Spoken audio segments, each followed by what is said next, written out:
The holiday season is a magical time of year. It's a time that we get together with family and friends to remember the reason for the season and enjoy some of the festivities and traditions that we've had since childhood. Our family has lots of fun traditions that we've passed down from generation to generation, including going out and seeing the festive lights, making handmade gifts for those we love, and spending tons of time in the kitchen baking treats for giving to neighbors and teachers.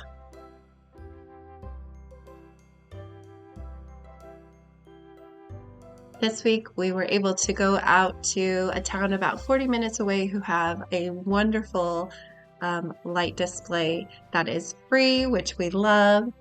And we got to see some of our favorite lights and displays and really just enjoy some time with family.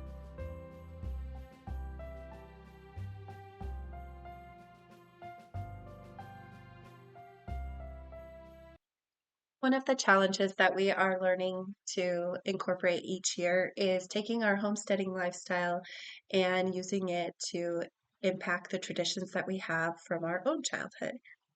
Since we have a big garden and we have a big food storage, we love to be able to incorporate the things that we have harvested each year into our own family traditions.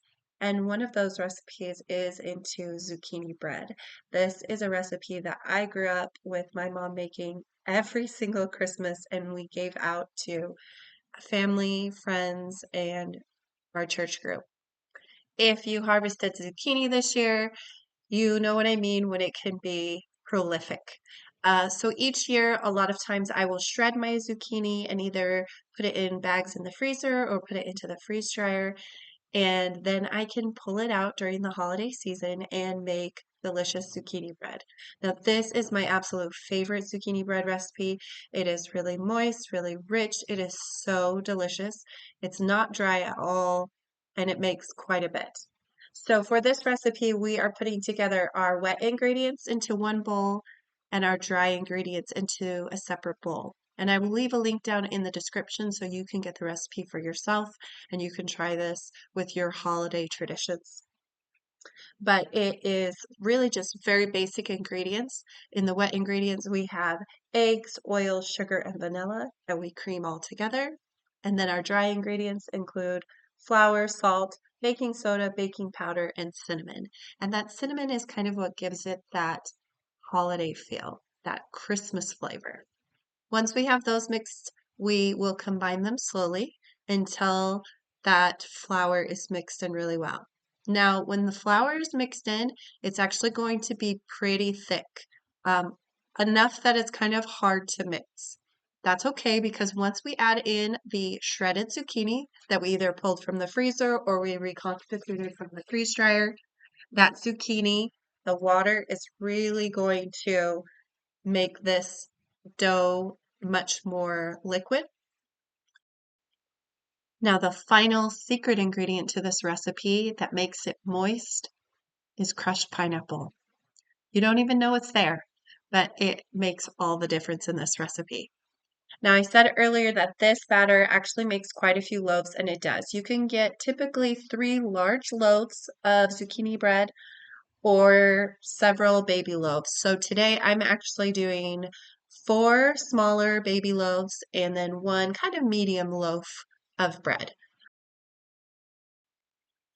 Now I always make sure to grease and flour my loaf pans for this particular recipe because it does stick. So if you're not going to deliver your bread in the pan, I would highly recommend either grease and flour or use parchment paper. That will help as well. Lastly, we're going to put those loaves in the oven at 350 degrees for about an hour. The smaller loaves will take that hour. The larger loaves may need more time, so make sure that you check them with a toothpick or a knife to make sure that they've set all the way through. And then you're ready to go. Set them on the counter to cool completely, and then you can wrap them in some fun cellophane or in a paper tote and give them to friends or family. They make a great treat.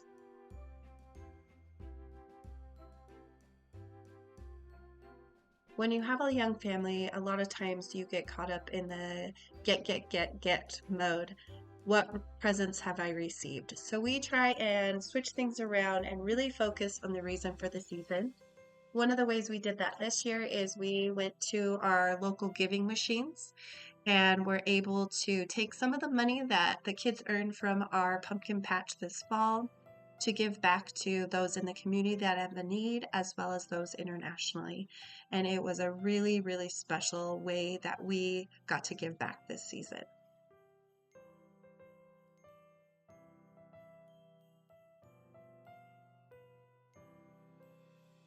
Another tradition that is a big one in our home is decorating Christmas cookies.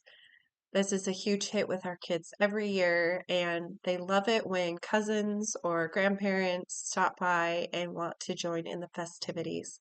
So, baking those sugar cookies is a huge thing for mom, getting them done so that one evening or afternoon, when everybody's available, we can get together and decorate those cookies. Now, this recipe is my absolute favorite sugar cookie recipe ever. And I'm not exaggerating. I've had a lot of sugar cookie recipes that I've tried. I have eaten a lot of sugar cookies. This is a really soft, fluffy sugar cookie, and it's not too sweet. It has just enough sweetness that when you add the frosting, it doesn't overdo it. It doesn't make this cookie so sugary that you can't handle it. This is actually a recipe that um, my mom and my aunt have used for years, and it makes a ton of sugar cookies. You can get 3, 4, sometimes 5 dozen sugar cookies out of this recipe, depending on the size of your cookie cutter as well as how thick you make them. I typically try to make these cookies about a quarter of an inch thick when I roll them out, and then they puff up even bigger in the oven. So really, this is a great recipe. Again, I will leave it down in the description so you can go get it for yourself. But part of the reason it is so good and so soft is because it has sour cream in it. That's kind of the secret in this recipe. It also includes both baking soda and baking powder, which makes it so that um, that cookie raises and gets really puffy. So that's kind of the trick with this recipe. Now, I am using about 4 different cookie cutters today. Sometimes I'll use a few more. This recipe also works really well if you want to roll your dough into a ball and then kind of press it down so that you have round cookies. I have known or have done myself throwing sprinkles in the batter and then making them just kind of like a sprinkle cookie. They're not, again, they're not super sweet. They are sweet enough that you're getting kind of that Christmas, sweet without overdoing it. So again, that's why I love this recipe. You can eat these cookies on your own without any frosting and they're delicious. And if you want to add some frosting, they're also delicious.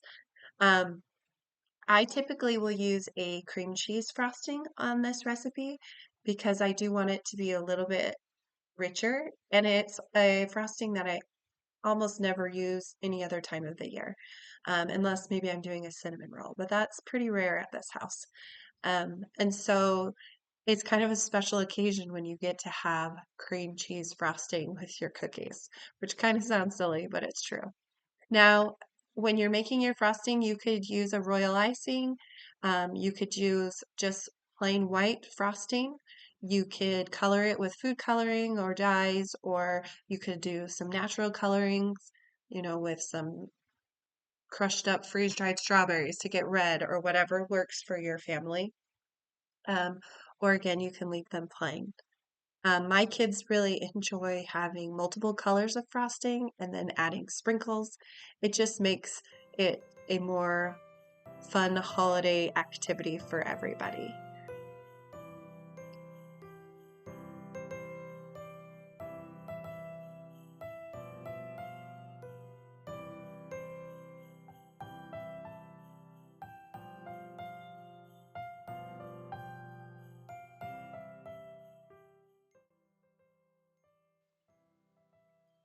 When you love to bake and make treats, it's really important that those goodies get outside your house, especially if you don't want to end up gaining 10 pounds during the holiday season. So, the final tradition that we're sharing with you today is making treat boxes or treat plates to give away to neighbors, teachers, friends, whoever. So, all of the candies that we shared last week will go in these treat boxes along with these homemade sugar cookies. Now, sometimes I'll do a small loaf of bread and put in a treat box or on a plate to give to someone, or sometimes I will just give a loaf of bread. It is a delicious treat. But I think it's really important to know that homemade gifts are okay, that there's nothing wrong with not going out and spending money on a gift for a teacher, a friend, a neighbor. You can make something in your home. You can bake something, make some candies, you can sew a project, you can create something with your hands, and that is okay. There should be no guilt or sadness if money's tight or if you just don't have the desire to go shopping for somebody. Homemade treats and goodies, homemade gifts are okay, and you should be proud that you created something to give to someone else. Now, whether or not the receiver appreciates that is not on you. That is on the receiver. So you continue to make what makes you happy because you are finding joy in the holiday season and you are giving, which is what it's about. It's about remembering that our Savior was born. He's a gift to us. And in return, we share the light and we spread joy and we give to others.